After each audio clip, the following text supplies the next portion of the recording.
Hi everyone. Today we are going to be talking about Wisconsin, the dairy state, and a possible new tourist attraction for the state as well.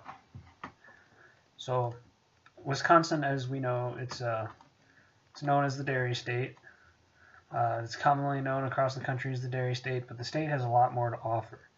It has a variety of tourism offerings that are already there that include things like the state's history and their culture, and their often overlooked nature, uh, architecture, festivals, and of course everybody knows about Wisconsin being the dairy state, the cheeseheads, and their food tourism that they get there as well, the cheese and the beer. So why Wisconsin? Why do we pick the state of Wisconsin? Currently, the state of Wisconsin does not have a very large tourism industry, which, considering the possibilities within the state, makes it a very interesting and perhaps lucrative place to choose. As a former Rust Belt state, they're already trying to make new ways to make state income, and tourism is on the rise in the state. It's a pretty big thing for them right now. Much of the northern parts of the state, which were formerly used quite heavily by the logging industry and before that the mining industry, they're whittling away, and they're also very interested in tourism on the northern part of the state where there is a lot of nature to be seen. And so what are some current issues that the state might have right now that they might be facing with tourism according to the WHO Code of Ethics? So there are very few tourism-related problems within the state at the moment, and that is simply a result of them not having a very large tourism industry. So there is the potential for some things to go wrong in the state, but currently there's not a whole lot wrong with the tourism industry. If anything, it's growing, and that's awesome. So as a result, the state could be used as an excellent example on how to develop somewhere, like in the Rust Belt states particularly, into a new emerging tourist market and prove that tourism can in fact be done well within the area. So here we're going to go through some examples of various types of tourism within the state and how they're doing and around the state right now. So some historical tourism. There is some historical tourism spread throughout the state, but considering its history, nothing particularly crazy happened in Wisconsin, like the gold rush over in California, or the founding of D.C. over by Washington, D.C., or anything very exciting like that. So there's not a whole lot historically significant there to the everyday American. And as a result, it has never really expanded. Now there are places. There's the best example is a place called Old World, Wisconsin, out of Eagle, Wisconsin, and what they've done there is they've taken stuff from all over the state, buildings and such, and they have a living reenactment there continuously. Some nature tourism. As I mentioned earlier, this is one of the biggest draws to the state at the moment, and it is also very underutilized as well. Much of it lies in the northern end of the state, but over towards the western side of the state, towards the Wisconsin Dells, nearly everybody's heard of the Wisconsin Dells Water Park. That area is also very attractive for their nature tourism. But towards the northern end of the state, in Door County particularly, that is where a lot of the nature-based tourism is at the moment. A lot of stuff that has to do with Door County, of course, but also the Apostle Islands. Agricultural tourism. There's some agricultural tourism within the state at the moment. I mean, it is the dairy state, so there's got to be something, but there's not a whole lot. Agricultural tourism hasn't really gone anywhere, and I don't expect it to for a while within the state, but there's probably going to be room for expansion somewhere there in the future.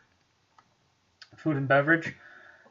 This is mostly going to be contained within Milwaukee and Madison, as they're the two biggest cities in the state, and that's where most of the people are within the state. Milwaukee would be a great example, of course, because of all the different breweries. You have the Miller, the Pabst, Best, and all the rest that you can still visit and tour and taste. And everything else like that. So when we look at the WTO Code of Ethics here, there really isn't anything that Wisconsin is doing bad, but they're doing a whole lot of good considering the tourism industry they've got. So for a new attraction, since the state is only in its infancy really in the tourism business, and relative to the industry and what else is available within the state, I think a nature-based attraction or an attraction celebrating the state's history with beer or cheese or architecture would be an excellent addition to the growing tourism industry. But let's focus on a nature-based attraction in the northern part of Wisconsin.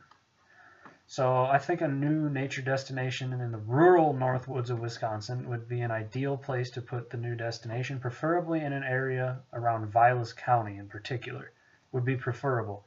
This location is preferable for a number of reasons.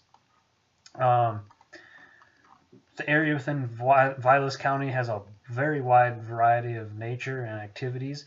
There are lots of lakes, there's plenty of beautiful Wisconsin nature to go around, and enough surrounding infrastructure to support and grow a new tourist attraction, which is important because there generally isn't a lot of infrastructure in that part of the state. Within the county, there are already towns like Boulder Junction, for instance, and Eagle River that are currently already pushing their own tourism agendas, and they're being quite successful at it, and they're raising quite a bit of money for the surrounding areas, and the rest of the areas are starting to catch on as well, which is why I think this would be a preferable place. The area around Vilas County, it's got I mentioned Boulder Junction and Eagle River. It's also within driving distance of a large number of other tourist attractions, both within the state as well as attractions across the border in Michigan. The Upper Peninsula of Michigan has for a long time been a very big tourist attraction because of Lake Superior and the mining history and everything else that goes along with the area. So back to this new attraction. This new attraction should probably be a resort of some kind, I would recommend. And it should be on a fairly large lake, nothing too small, probably 600-acre and up lake within the area. And the resort would preferably have an acreage of approximately 80 to a little more than 100 acres within the resort. And it could definitely be considered an ecotourism resort if it's located in the right lake and surrounded by the right amount of nature. But it could also serve as a wellness retreat if that was something that this committee thinks would be an excellent addition.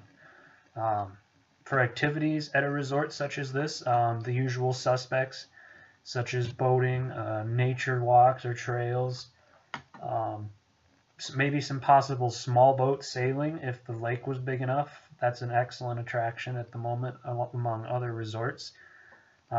Water sports, skiing, tubing, boat rentals in general could be available at this resort. And I mentioned a series of walking trails, but we could also put some signs up explaining the surrounding area and the history of it, and perhaps even some of the trees and what they are for people who aren't familiar. So you might be wondering what kind of impact this would have on the surrounding area. An attraction such as this would overall be a very positive impact on surrounding communities. Aside from Eagle River and Boulder Junction, a lot of the smaller towns within the area are struggling, and the more people they can get in, the better as far as they're concerned. Now, there will be a few people here and there who really do like their privacy and they don't want anybody on the lake and such, but I believe if we pick the right place, the right destination, the right lake, surrounded by the right kind of nature, that won't be very much of a concern for us. So I hope you like this presentation. Please think it over and have a good day.